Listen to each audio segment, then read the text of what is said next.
이번 시간에 탄화수소의 분류에 대해서 알아볼 텐데요. 일단 탄화수소를 분류를 할 때 탄화수소의 어떻게 생긴 모양인지에 따라서 분류를 해볼 수가 있고, 또 포화도냐 불포화도냐에 따라서 분류를 해볼 수가 있는데, 일단 크게는 모양에 따라서 사슬 모양 그리고 이제 고리 모양으로 분류를 해볼 수가 있어요. 자, 고리 모양은 말 그대로 고리, 벤젠 고리처럼 고리가 있는 형태, 이런 걸 가지고 이제 고리 모양이다 라는 걸 쉽게 알 수가 있고, 사슬 모양 같은 경우에는 예를 들어서 탄소 같은 것들이 이런 식으로 쭉 이어져 있는 형태가 이제 사슬 모양이다 라는 개념이죠. 자, 이 사슬 모양에서는 또 포화도냐 불포화도냐에 따라서 세 가지 정도로 나뉘게 돼요. 알케인, 그리고 알켄, 알카인으로 나뉘게 됩니다.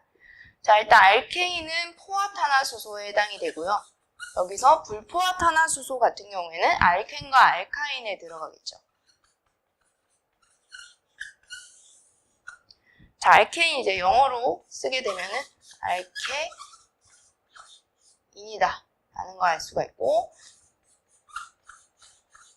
자, 알켄과 그리고 마지막 알카인에 해당이 되는데, 여기서 먼저 포화탄화수소인 알케인을 먼저 한번 살펴볼게요. 자, 포화탄화수소가 왜 포화탄화수소냐 라고 하면은 이제 단일결합을 주로 이루게 됩니다. 결합선이 단일결합을 이루게 된다. 단일결합을 이루는 거 이제 구조식으로 한번 살펴볼 텐데요. 이제 유기화학에서 탄화수소를 분류를 지을 때 탄소 개수에 따라서 앞에 붙이는 명명이 달라요. 탄소 개수가 하나일 때는 메타라고 하고, 탄소 개수 2개에 에타, 탄소 개수 3개 하면은 이제 프로파.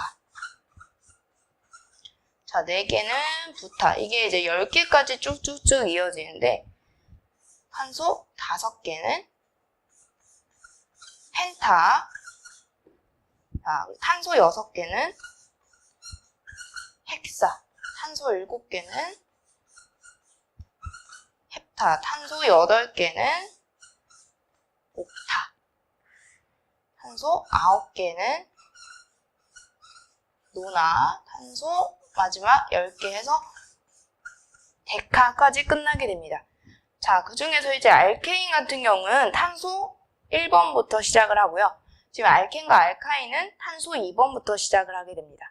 그래서 지금 알케인에 대한 명명법을 한번 써보자면, 단일결합을 갖고 있고 만약에 탄소가 1개였다 라고 했을 때는 여기서 이제 끝나게 되는 말의 어미 ANE를 그대로 붙여서 메탄이다 라고 알 수가 있겠죠. 메타에서 AN이 붙여서 메탄이다 라는 걸 알 수가 있고, 이제 메탄의 구조식 보면은 이제 CH4라는 화학식이에요. 그래서 CH4라는 화학식을 구조식으로 이렇게 그려보면은, 자, 수소는 생략을 했고요. 전부 다 무슨 결합? 단일결합을 가진다 라는 걸 알 수가 있어요.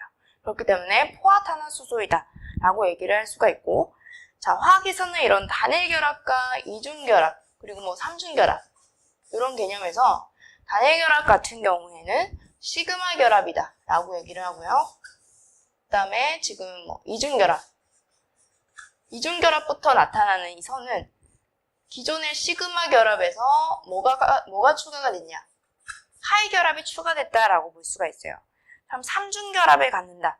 결합선이 3개다 해서 삼중결합이죠. 삼중결합은 기존 시그마 결합에서 하이 결합이 2개가 첨가된 결합이다 라고 볼 수가 있겠죠. 자, 그래서 포화탄화수소 알케인은 전부 다 이제 단일결합을 갖는다 라는 걸 알 수가 있었고요. 자, 이제 두 번째 알켄을 한번 살펴볼 텐데, 알케인 같은 경우에는 단일결합이 아니라 이중결합을 가지게 됩니다. 이중결합이고 탄소가 두 번째 거부터 나온다 라고 했습니다. 이중결합이고, 자, 탄소가 2개가 있고 이중결합이다 라고 했는데, 자, 탄소 2개인 경우에 이제 일반식으로 한번 적어보면은 탄소 개수와 수소 개수는 CnH2 2N이다 라고 적어볼 수가 있어요. 방금 전에 지금 알켄 같은 경우에는 CnHEn 플러스 2라는 일반식으로 적어볼 수가 있는데 이중결합을 가지는 알켄 같은 경우에는 이런 일반식으로 적어볼 수가 있어요. 자, 그래서 탄소가 만약에 2개였다라고 했으니까 수소는 4개가 되겠죠. 그래서 에틸렌이라는 물질인데 이 에틸렌이라는 물질에 지금 수소가 4개가 붙어 있어요. 자, 이렇게 수소가 하나씩 붙게 되는데 자, 이제 기존에 있었던 결합선 하나가 이어지겠죠. 참 남는 전자들이 결합을 잇는 이 부분이 바로 이중결합이 생성된 부분이고 하이 결합이다라고 얘기를 해볼 수가 있겠죠. 기존에 있었던 이 결합은 시그마 결합에 해당이 되겠죠. 그죠? 자, 그래서 이렇게 이중결합을 가지는 알켄에서 일반식은 탄소 개수 N, 수소 개수는 이거의 2배 해서 2N이다 라고 적어볼 수가 있고 자, 이런 식으로 이중결합을 가진다 라는 걸 가지고 이제 불포화도가 생겨나게 됩니다. 방금 전까지는 단일결합 포화탄화수소였고 알켄부터 이제 불포화도가 생성이 돼서 불포화탄화수소다 라고 얘기를 해볼 수가 있죠. 자, 그리고 이제 세 번째 알카인의 경우인데요. 알카인의 일반식이 자, 여기서 수소 개수가 2만큼 빠지게 됩니다. 자, 이런 식으로 적어볼 수가 있고요. 결합선은 하나 증가하겠죠, 그러면. 그래서 결국 3중결합을 갖게 되겠죠. 자, 이제 예를 들어서 탄소가 2개인 3중결합을 갖는 불포화탄화수소, 알카인의 일반식 적어보면요. 자, 이런 식으로 적어볼 수가 있겠죠. 그래서 C2H2 하는 아세틸렌이 형성이 되는데 일단 탄소는 2개가 있고요. 여기서 수소가 2개가 붙는 거니까 각각 하나의 수소를 갖겠죠. 자, 그리고 기존의 무슨 결합? 시그마 결합이 이어져 있겠죠. 자, 그 다음에 여기서 남는 자리를 쭉 연결을 시켜줘 보면은 이 부분이 바로 무슨 결합? 파이 결합이 되겠죠.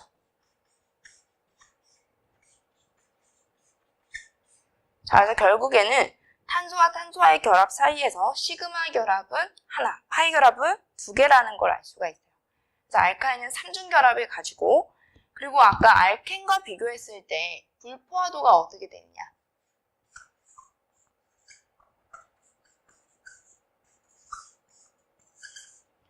자, 지금 불포화도는 이중결합보다는 3중결합의 불포화도가 더 크다라고 할 수가 있습니다. 지금 불포화된 정도, 아까 남는 자리, 탄소에서 남는 자리를 이제 파이 결합으로 연결해줬죠. 이게 바로 불포화가 있기 때문에 이런 현상이 발생이 되고요. 그리고 이제 시그마 결합과 파이 결합의 결합 세기를 비교해 보자면 시그마 결합은 원래 기존에 갖고 있던 결합이에요. 그렇기 때문에 시그마 결합의 결합 세기가 훨씬 더 세고 파이 결합은 비교적 잘 끊어질 수가 있어요. 그래서 예를 들어서 여기에 뭐 첨가 반응이 일어난다 라고 했을 때 그때 끊어지는 결합이 파이 결합에 해당이 되고요. 시그마 결합이 아니라 주로 첨가 반응이 일어날 때 파이 결합이 끊어지고 첨가가 된다라는 겁니다. 왜냐? 결합력이 약하기 때문에. 결국 반응성은 어떻게 될까요? 반응성. 결합력이 약하기 때문에 첨가 반응이 활발해지고 반응성은 커진다라고 얘기를 해볼 수가 있겠죠. 자, 그래서 여기까지가 이제 사슬 모양에 따른 탄화수소를 분류를 한번 해봤고요. 이제는 이제 고리 모양을 분류를 한번 해볼게요. 자, 고리 모양. 고리 모양에도 마찬가지예요. 이제 포화탄화수소가 있고 포화가 되지 않은 거, 불포화탄화수소가 있겠죠. 자, 포화탄화수소는 아까 그 사슬 모양에서도 포화탄화수소는 무슨 결합을 갖는다라고 했냐면 단일 결합을 갖는다라고 했습니다. 고리 모양 포화탄화수소도 마찬가지 단일 결합을 가지고요. 고리이기 때문에 어떤 말이 들어가냐면 사이클로라는 말이 앞에 붙게 돼요. 고리를 형성을 시키는 걸 뜻하죠. 사이클로. 그리고 사이클로 단일 결합을 가지는 포화탄화수소였기 때문에 아까 그 사슬 모양에서 가장 첫 번째 부분 알카인의 부분이었죠. 알케인의 부분. 이게 바로 단일결합을 가지는 포화탄화수소였어요. 그래서 얘도 마찬가지 단일결합 가지는 포화탄화수소니까 이제 고리 모양을 뜻하는 사이클로를 붙여주고 사이클로 알케인이라고 읽으면 되고요. 자, 요 경우에는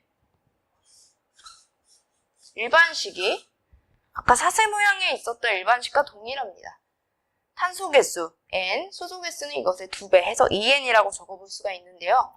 자, 앞전에 했었던 그 이중결합을 갖는 알케인 있었죠. 알켄과 일반식이 똑같습니다. 근데 어떻게 구분할 수 있냐면 모양에 따라서 사슬 모양이냐 그리고 고리 모양에 따라서 이렇게 구분이 가능한 거죠. 자, 그래서 사이클로알케인에서는 흔히 많이 쓰이는 물질이 뭐냐면 탄소가 6개인 그리고 탄소가 6개면 수소는 자동적으로 12개가 되겠죠. 그래서 얘는 뭐냐면 사이클로 탄소가 6개이기 때문에 헥사라고 시작을 하죠. 헥사라고 시작을 하고 전부 다 단일결합까지는 포화탄화수소죠. 그래서 A인을 붙여서 사이클로 알케인이라고 명명을 해볼 수가 있죠. 그래서 사이클로 알케인의 구조식도 같이 한번 보면요. 일단 고리 모양이기 때문에 육각형 고리를 갖게 돼요. 이렇게 탄소가 6개라서 육각형 고리를 가지게 되는데 각각의 탄소에 수소가 몇 개 붙었나 라고 보니까 수소가 2개씩 결합을 한 형태죠. 이렇게 2개씩 결합을 하는 형태. 그래서 이 경우가 지금 사이클로 헥세인이다 라고 얘기를 해볼 수가 있고요. 이 고리 모양에서 포화탄화수소 특이하게도 탄소가 3개인 것부터 시작을 하게 돼요.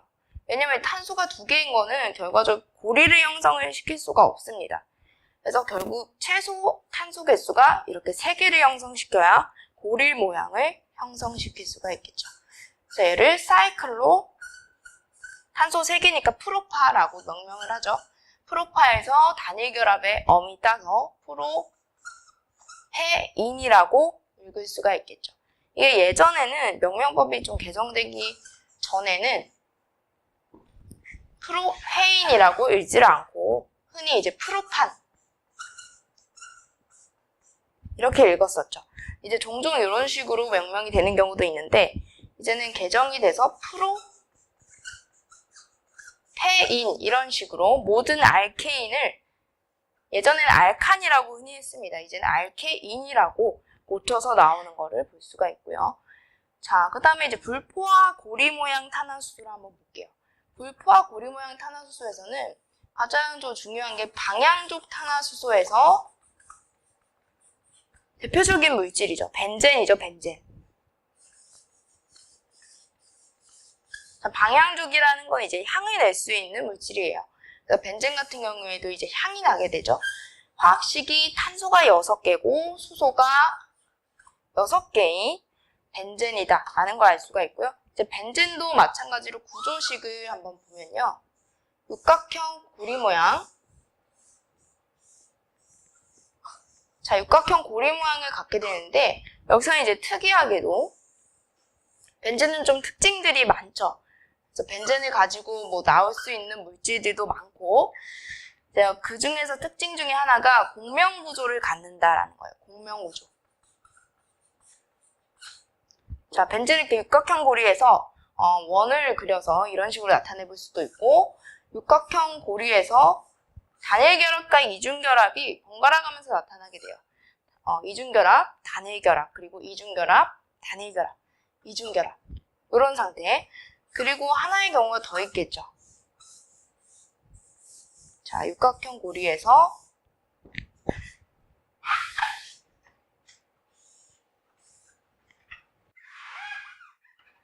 육각형 고리에서 아까는 이쪽 자리에 이중결합이 있었죠. 여기서는 단일결합, 이중결합, 단일결합, 이중결합, 단일결합, 이중결합의 형태가 일어나겠죠. 그래서 이런 단일결합과 이중결합이 계속해서 번갈아 가면서 일어나요. 그래서 흔히 그릴 때는 이렇게 벤젠의 원 모양을 표시를 해서 그리게 됩니다.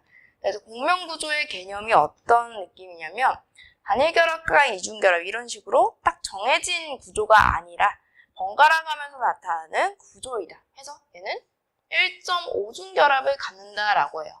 단일 결합과 이중 결합의 사이죠. 1.5중 결합. 그래서 1.5중 결합을 갖는 불포화 탄화수소에 속하게 되는데, 자, 여기서도 또 특징이 보통 이제 불포화 탄화수소 하게 되면은 이제 포화가 되지 못한 상태이기 때문에 그 반응에서 첨가 반응과 치환 반응이 있었다 라고 했을 때 불포화 탄화수소는 이제 대체적으로 첨가 반응을 잘 하게 돼요. 왜냐면 이제 불포화되어 있다, 뭔가 부족하기 때문에 계속해서 첨가되길 원하는데, 이 벤젠 같은 경우에는 특이하게도 치환 반응이 훨씬 더 우세하게 됩니다. 첨가 반응도 하긴 하지만 이제 첨가 반응을 할 경우에는 300도씨 이런 것처럼 아주 고온이 필요하고, 압력도 고압이 필요하고, 그리고 이제 촉매도 필요하겠죠. 촉매. 이런 경우에는 첨가 반응을 할 수가 있어요.